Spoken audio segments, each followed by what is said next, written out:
সকাল সকাল অনেকগুলো ট্যাংরা মাছ কিনে এনেছে বড়মশাই, আর মাছগুলো ডিমে ভর্তি ছিল। তাই বড়মশাই বলল যে আজকে এই ট্যাংরা মাছ ভুনা করো। তো মাছগুলো কেটে ধুয়ে পরিষ্কার করে নিয়েছি আমি। সেখান থেকে কিছুটা পরিমাণ মাছ আমি নিয়েছি এখানে। তারপরে মাছে দিয়ে দিচ্ছি হলুদ, লবণ, আর দিয়ে দিলাম সরিষার তেল। ভালোভাবে মাখিয়ে নিব। আর সরিষার তেল দেওয়ার কারণে মাছ থেকে তেল কম ছিটে উঠবে। এবার রান্না করার জন্য চুলায় চলে আসলাম। কড়াইয়ে দিয়েছি তেল। তেলটা গরম করে নিয়ে এখানে পেঁয়াজ কুচি, রসুন কুচি দিয়েছি। এগুলো এখন একটু ভাজি করে নিয়েছি 2 মিনিটের মতো। পাশে রেখে দিলাম। এখন 3টা শুকনো মরিচ দিয়েছি। আপনারা ঝালটা বাড়িয়ে দিতে পারেন, যেহেতু আমরা ঝালটা কম খাই তাই কম পরিমাণে দিয়েছি। এখানে চাইলে কাঁচা মরিচও দিতে পারেন। এরপরে দিয়ে দিলাম জিরা। জিরাগুলো দেওয়ার পরে সব উপকরণগুলো ভাজি করে নিয়ে নামিয়ে নিব। তারপরে পাটায় বেটে নিব। মশলাগুলো নামানোর পরে এখানে আবারও তেল দিলাম। তেলটা গরম করে নিয়েছি। এক এক করে ট্যাংরা মাছগুলো দিয়ে দিলাম। দিয়ে 2 মিনিটের মতো জাল করে নিয়েছি। এখন এক এক করে মাছগুলো উল্টিয়ে দিব। আর প্রত্যেকটা মাছেই ডিম ভর্তি। এই মাছগুলো ভাজি করা হয়ে গেছে। এখন এক এক করে মাছগুলো আমি তেল থেকে নামিয়ে নিব।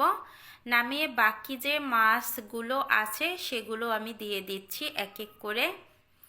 দিয়ে সেমভাবেই মাছগুলো ভাজি করে নিয়েছি। দেখেন এগুলোতেও প্রত্যেকটাই ডিম ভর্তি। আর ডিম ভর্তি মাছে কিন্তু অতটা স্বাদ থাকে না, আর মাছগুলো কিন্তু হালকা হয়ে যায়। এখানে আমি এখানে ফোড়নের জন্য দিয়েছি জিরা। জিরাটা দেওয়ার পরে যে মশলাটা আমি ভাজি করে পাটায় বেটে নিয়েছি সেই মশলাটা দিয়ে দিলাম। মশলাটা দিয়ে একটু কষিয়ে নিয়েছি যেন পুড়ে না যায়, এজন্য একটু জল দিয়ে দিলাম। জলটা দিয়ে ভালোভাবে মিশিয়ে নিব। মশলাটা ভালোভাবে জলের সাথে মিশিয়ে নিয়ে তারপরে এখানে দিয়ে দিচ্ছি স্বাদ মতো লবণ আর হলুদের গুঁড়া। এখানে চাইলে আপনারা শুকনো মরিচের গুঁড়াটাও দিতে পারেন যারা ঝাল বেশি খান। এই মশলাটা কষিয়ে নিয়েছি আমি 2 মিনিটের মতো। কষানোর পরে এখন দিয়ে দিলাম ভাজি করা মাছগুলো। ভাজি করা মাছ দিয়ে এবার এই মশলার সাথে কষিয়ে নিব। মশলার সাথে মাছগুলো আমি 3 থেকে 4 মিনিট কষিয়ে নিয়েছি। এবার এখানে দিয়ে দিলাম জল। জলটা দিয়ে যখনই ঝোলটা ফুটে উঠেছে এবার একটু নেড়ে চেড়ে নিচ্ছি।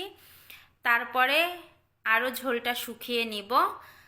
এবার এর উপর দিয়ে একটু ধনিয়া পাতা কুচি দিয়ে দিলাম। ধনিয়া পাতা কুচি দিলে মাছের ঝোলটা খেতে অনেক বেশি মজার হয় আমার কাছে। ধনিয়া পাতা দিয়ে একটু নেড়ে চেড়ে ঝোলটা আরও শুকিয়ে নিয়েছি। এবার নামিয়ে নিব। রান্নাটা হয়ে গেছে। গরম গরম ভাতের সাথে খেতে অনেক বেশি মজার হয়েছিল মাছ।